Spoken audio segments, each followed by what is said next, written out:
Pourquoi ça nous a intéressés? Parce que les règles de la commande publique, au moment de cette pandémie, au nom de l'urgence impérieuse et de l'état d'urgence sanitaire, elles ont été, ces règles, complètement modifiées. Et c'est-à-dire qu'une collectivité n'avait pas besoin de passer un appel d'offres pour choisir tel ou tel fournisseur de masques, de blouses, de charlottes. Donc on a voulu regarder déjà si les commandes, elles avaient été, j'allais dire, proportionnées à la situation sanitaire locale, et puis s'il n'y avait pas eu des dérives aussi, comme éventuellement du favoritisme pour telle ou telle entreprise. Ah oui, il y avait une pénurie qui était telle que les collectivités, eh bien, elles se sont tournées vers qui elles pouvaient, c'est-à-dire des entreprises parfois qui vendaient des goodies, des gadgets et qui avaient un carnet d'adresses en Chine, qui connaissaient des gens sur place. Et donc certaines régions, certaines collectivités ont réussi à faire venir des masques en tissu ou des masques chirurgicaux en commandant auprès d'intermédiaires qui vendaient des télécommandes, des presse-agrumes, qui avaient vraiment des profils étonnants.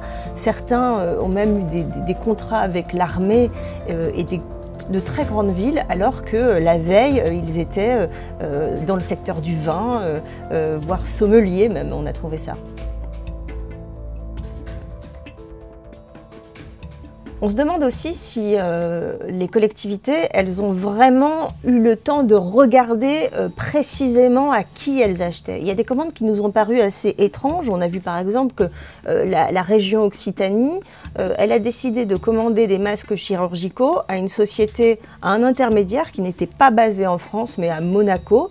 Cet intermédiaire avait fait venir des masques chirurgicaux de Chine et quand on a regardé d'un peu plus près, c'était assez facile à voir. Cet intermédiaire monégasque, cet homme d'affaires, eh bien on a trouvé qu'il était dans les Panama Papers, il avait été épinglé en quelque sorte dans ce scandale d'évasion fiscale pour avoir ouvert une société aux Seychelles il y a quelques années, gérée par le cabinet Mossack Fonseca.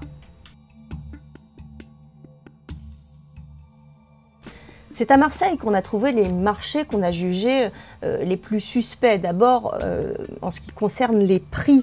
Par exemple, ce masque, on n'en a pas trouvé plus cher que celui-là en France. C'est un masque homme. Il a coûté 5,50 € l'unité, hors taxe. La ville de Marseille en a acheté 250 000 à cette société. Or, on voit que ce masque, eh bien, il n'est pas fabriqué en France, il est fabriqué en Bosnie.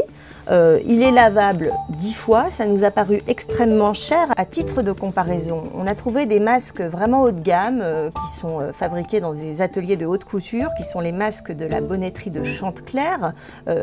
C'est les masques notamment que porte Emmanuel Macron.